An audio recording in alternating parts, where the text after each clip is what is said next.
I appreciate you all for being here today and giving my video a chance to be listened to. In this recording, we're talking about a great helpful guide for one in life to adhere to and be conscious of, much more so than a lot of the other principles and guides that I'm going to be talking about in these recordings. This guide of personal initiative is a great guide. It's one of my favorites out of most of the ones that I've become accustomed to, because it's the action producing a greater portion of this philosophy. You know, out of all of the recordings I'm looking to make in the future, and possibly some of the ones you've heard already, it wouldn't make very much difference of whether or not you understand all of those principles and guides or not that I've spoken about. It wouldn't make very much difference if whether you understood all of the other principles or not. If you didn't do anything about it, now would it? In other words, the value that you will be getting out of this philosophy will not consist of anything that I say in these lectures, will not consist of anything that I make mention of on the wayside or any of the other recordings that I've made that you've probably listened to or will listen to, or any of the textbooks that you be happen to read, motivational books about life, books about answers from the universe. All of that is not important, but the most important thing is what you will do about all of this. The action that you will take to really start digging in and using this philosophy on your own personal initiative. Now, there are certain things, certain attributes of leadership and initiative, and those that I speak about here in this recording, there are about 31 of them. And I want you to start in to grade yourself on these that I make mention of. Me personally, I'm going to make comment on those that I see as most important.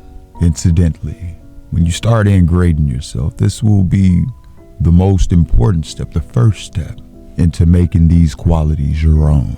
I don't believe, now that we're about to get started into it, I don't believe that I need to make much comment on number one, on definiteness of purpose. Because obviously, if you don't have a definite major purpose in life, a major overall purpose, then you really have not that much personal initiative. And when you think about it, that's one of the most important steps. The very first step, again, is to find out what it is that you want to do in this life. If you're not sure about what you want to do in this lifetime, find out what you're going to do this year. Let's set our goals, not too high perhaps, or far off in the distance. Certainly, if you're in a business or a profession or a job, your definite major purpose certainly should enable you to step up your income through your services, whatever your services may be. Then, at the end of the year, you can review your record. You reestablish your definite major purpose. See how far you got, and if you got far enough, then you get to the point where you want to step it up to something bigger. Maybe from a 1-year plan to a 5-year plan. In other words, that's the starting point of personal initiative, to find out where you're going and why you're going there, what you're going to do after you get there, and how much you're going to get out of it, most importantly, financially. The majority of people in this world can be very successful if they would only determine how much success they want to have and under what terms they want to evaluate success. There are a lot of people in this world who want a good position, plenty of money, but they're not quite sure what kind of position or how much money they want or when they want to get it. Let's do a little thinking on that subject, try to grade ourselves accurately on that one. And on number 2, an adequate motive to inspire continuous action in pursuit of one's object of his or her definite major purpose. Now, on that note, study yourself very carefully and see if you have an adequate motive or motives. It'd be very much more so better to have more than one motive, when you're going to go looking to attain the object of your major purpose, definite major purpose, whatever it happens to be, or your immediate purpose. Brothers, sisters, family, if you go looking into the world or your own family or in your friendships, whatever relationship there is out there that you can look at as an example, nobody ever does anything without a motive. You know what? Let me think about that. Let me restate that. Let me say that again. No one outside of the insane asylum, someone that's off rocker and off balance will move without a motive, but normal people move only on motive. And the stronger the motive is, the more active they become and more apt they are to act upon their own personal initiative. You know, you don't have to have so much brains in this world that we live in today. You don't have to be so very brilliant. You don't even have to have that kind of a crazy education, you know, super over the top, straight A's, 4.0, all of that. You don't have to have all of that in order to be an outstanding success. If you would just only take what little you have, whether it's little or not, start using it, put it into operation, doing something about it and with it. And of course, that calls for personal initiative. And number 3, a mastermind alliance. That is to say, friendly cooperation or cooperation at least, through which to acquire the necessary power for noteworthy achievements. You know, sit down and really take note, take the initiative to find out how many people you have in your circle, family, friends, whatever, people that you hold close.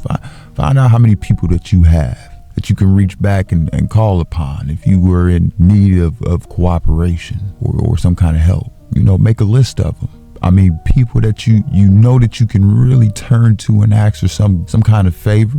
Maybe you need a favor for it to be in the nature of a financial kind of situation. You know, an endorsement or an introduction, maybe a loan of money. And incidentally, unless you have all of the money lying around that you need and you don't really think about, there might come a time where you need to maybe reach out and ask to make a loan.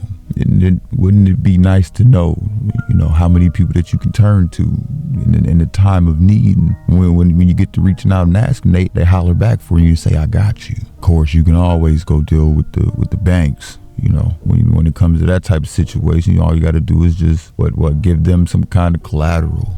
401 security, 401k security. You know, I'm getting all into the whole IRA accounts and everything like that. You know, got to throw some principal in there, things of that nature when talking about investments. But when you get to a point where you can, you know, get in with them, you can get all the money you want. But there are times where you need, you know, small sums, maybe a little medium sums of money or little small favors comparable to money. And you will need at that time to have the acquaintance of someone that you have cultivated, you know, in your back pocket, or someone that you know that you can rely on. So that when you turn to them for favors, you know you're going to get them. But above all, if you're aiming for anything above mediocrity, you will need to have a mastermind alliance of one or more people, you know, other than yourself, who will not only cooperate with you, but will go out of their way to help you in whatever endeavors that you're going after. And they have the ability to help you do something. And more importantly, they have the ability to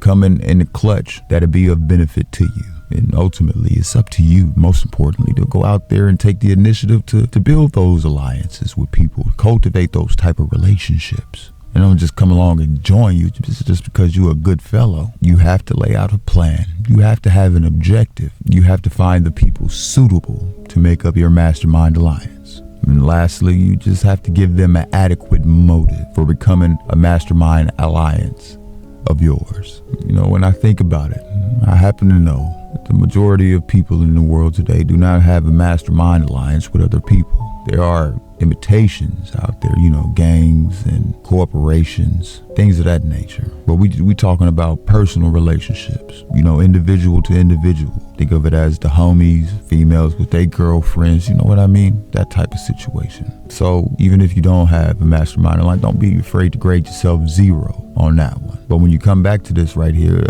try not to grade 0. Try to grade much higher than that. And the only way that you can grade higher is if you grade 0 now, is to start in to find someone that you can have into your mastermind alliance that you trust, that you can deal with, you can do good business with, and at the same time have peace of mind. Find that person, someone that you can attach yourself to right now in the beginning. And number 4, self-reliance in proportion to your major purpose.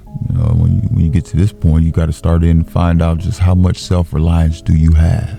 Incidentally, when you come to check yourself on this guide of self-reliance, you may need a little help. Can't always take your own word for it. So you might need a little help from your partner, from your man's or your woman's, or some family, or it can even be a close, very close friend. But basically someone who knows you real well. You may think that you have self-reliance, but do you know how you can tell about how much self-reliance you really have? Would you be interested in knowing how you can check that measure of self-reliance in your system? Very accurately so.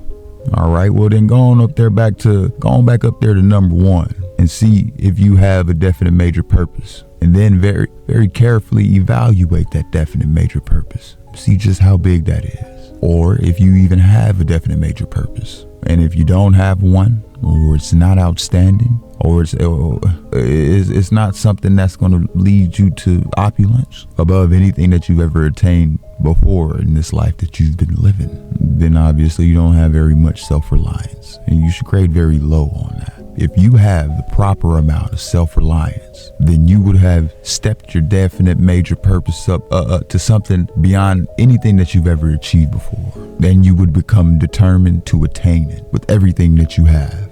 Number 5, self-discipline to ensure mastery of the head and the heart, and to sustain one's motives until they are realized. Let me ask you, where and when do you think that you need self-discipline most? Do you think when you're on your way up, when everything's going well, when everything Gucci, good, it's lovely, when you're succeeding? Is that when you think you need self-discipline the most? You need self-discipline when things are not so well off. You know, when the going is hard, when the outlook is not favorable.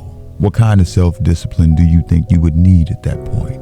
Why? You need discipline. You need discipline over your mind to the extent that you know where you're going in this life, and you're determined to get there. You're not going to let anyone stand in your way. You know that you have a right to go there, regardless of however hard it may end up being, or however much opposition that you might meet with along the way. And then you will need at least enough self-discipline to sustain you through the period of when the going is hard. I'm telling you, family, instead of quitting or complaining. And on to this next one, number 6, persistence based on the will to win. Do you know how many times the average person fails before he quits and then goes over to do something else? And it's funny, my little nephew over here listening to me, and he said one time, you sure? Don't you think you're being a little generous? What you think, family? Once? Have you ever heard of the fella who fails before he even starts because he know that he can't do a thing? Well, that cuts it down below 1, doesn't it? And would you be interested in knowing that the vast majority of people fail before they even make a start? They think of things that they might do, but they never do anything about it. And did you know that the vast majority of people, even if they do start, at the first opposition, when they hit that first wall, that barrier, they end up quitting and allow themselves to be diverted over to something else. I wonder, this is more so to the people who know me personally through YouTube, that's maybe listening to me. I wonder if you would, if those people who I've been able to sit down and holler at, frankly, we've taken our hair down and talked about some things. I wonder if you all would know what I think my outstanding quality in this life, what would that be? What I determine to be my most proud quality that I am of myself. It took me a long time to work up to this type of behavior that I've been trying to display these many years in my latter part of life. I have persistence and the will to win. But most importantly, my most outstanding quality, in my opinion, is the determination and the self-discipline to stick to a thing all the harder when the going is hard. Now that right there is my most outstanding quality. If I start to sweat a little extra hard on the road when I'm out here delivering these packages, or when I'm working extra hard in a warehouse, through my days in my youth when I was coming up, sticking it all out to the end, has seen great success I have. Now that is my most outstanding quality, and it always has been, and it always will be. Something that I practice on the daily in everything that I do. And I want to tell you, without that trait, I really wish I would have been able to recognize that I was strong enough to do something like that earlier in my life. But without that trait, recognizing it when I did, I wouldn't have got as far as I did in my business, my workplace. I wouldn't have got as much respect from those who I worked under and I've had to work with, for my work ethic being at such a high level. I'm not trying to toot my own horn, but you get what I'm saying.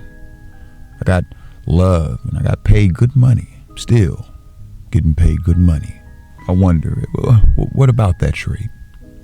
Is that something that you're born with or something that you can acquire? Well, if you couldn't acquire it, there'd be no use in talking about this lesson, now would there? Of course you can acquire it, and trust. It's not very difficult at that. What is it that happens to cause a person to be persistent? Motive. A burning desire. Do you know what a burning desire is? A burning desire, back of a motive, is what makes people persistent.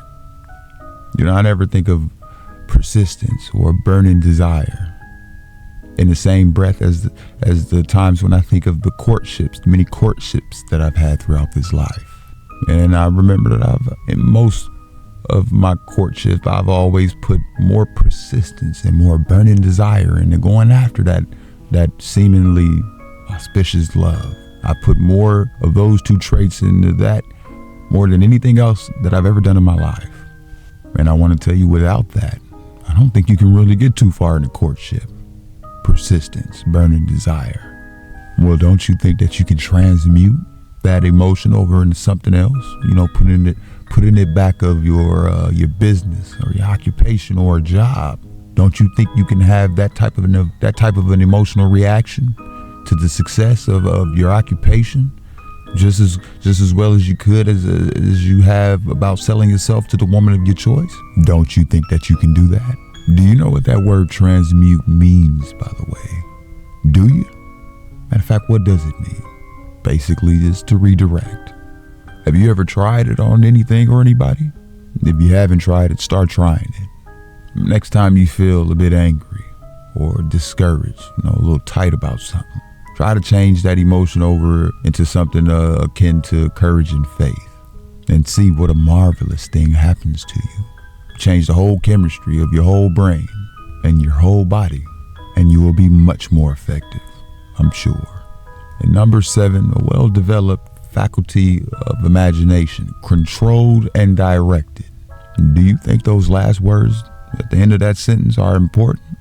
Of course. An imagination not controlled and directed would be very dangerous. I once read a survey, a little fake analysis of all the men in the penitentiary throughout the United States. And you will be interested in knowing that the majority of men in the penitentiary are there because they had too much imagination, but it was not directed or controlled in a constructive direction.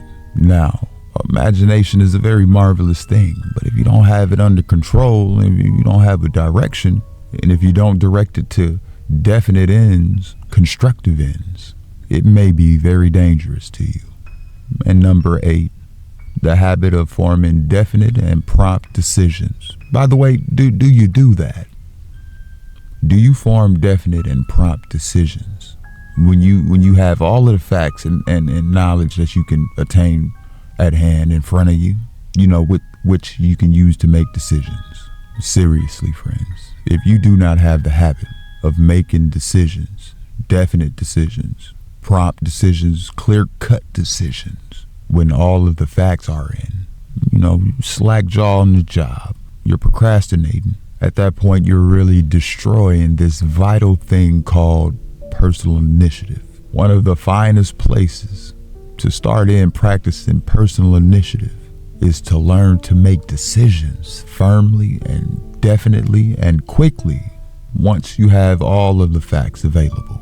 Now, I'm not talking about snap judgments. I'm not talking about half-baked evidence. I'm talking about facts, all of the facts that are in your hand, in front of you, on a given subject. You should then do something with those facts. You should definitely make up your mind exactly what it is you're going to do, and not play no games out here, not to be playing around, as so many people do. Because if you do that, if you start in playing games, little games, procrastinating in small ways. Then you will fall into the habit where you will start procrastinating with everything that you do. In other words, you will not be a person who acts upon his own personal initiative. And number 9, the habit of basing opinions on facts instead of relying on guesswork. How many of you do that? How many of you base your opinions on facts instead of relying on guesswork? I wonder how many of you realize just how much throughout your days that you go walking around in this theater of life, relying on opinions instead of relying on facts, informing your opinions about anything. I wonder if you recognize the importance of making it your business to get at facts before you form an opinion about anything. Did you know that you had no right to an opinion about anything, any time, anywhere, unless it's based upon facts or what you believe to be facts? Did you know that? And why is that true? Can you tell me why that statement I just made is true? Because you don't want to get into trouble, having a wrong opinion about something because you don't have the facts. You don't want to fail. That's why. Of course, you can go ahead and have opinions, and we all do.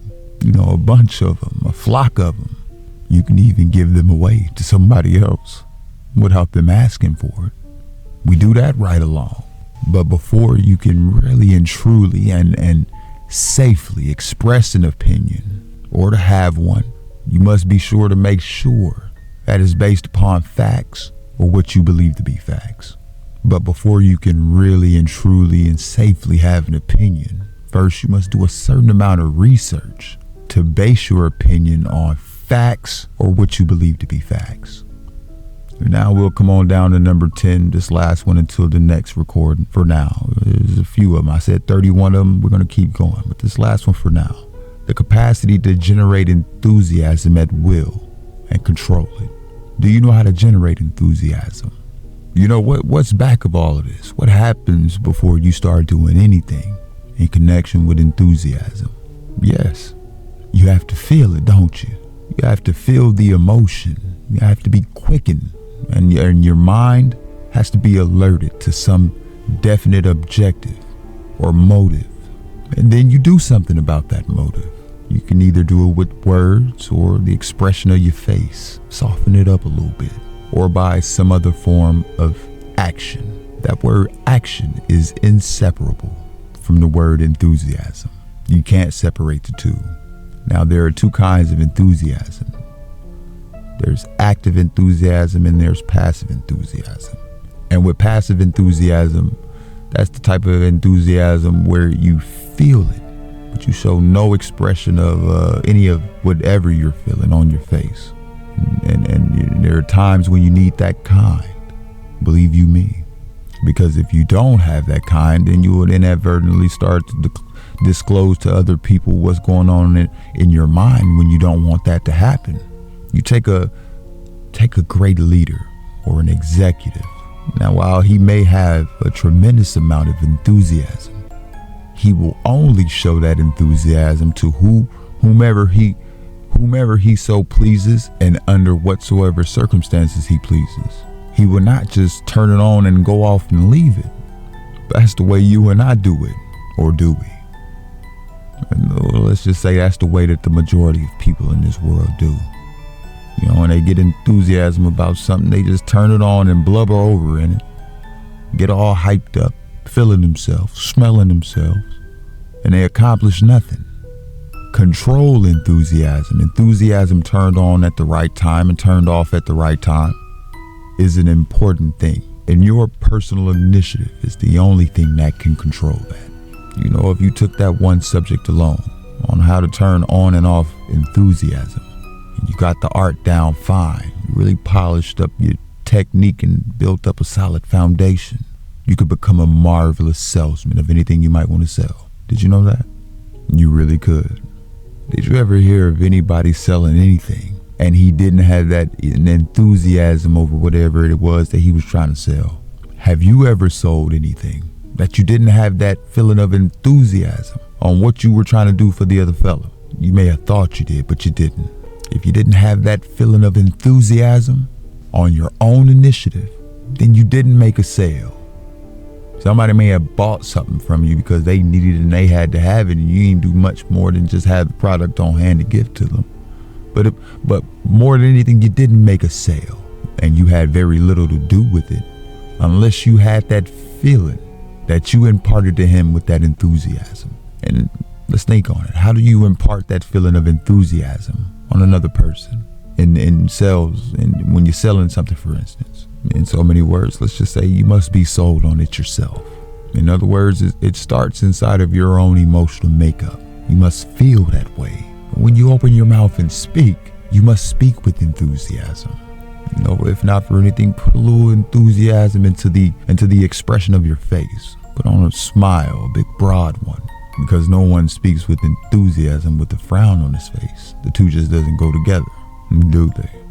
No, they don't. So listen, there are a lot of things that you want to get to really learning about, the things that you can do with this thing called enthusiasm, because all of them requires your own personal initiative. You've got to do it. Nobody can do it for you. I can't really sit here and tell you how to be enthusiastic.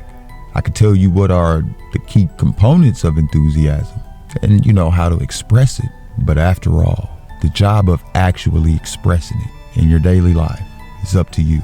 Until the very next part, family, I appreciate you all for being here today, sincerely. And until next time.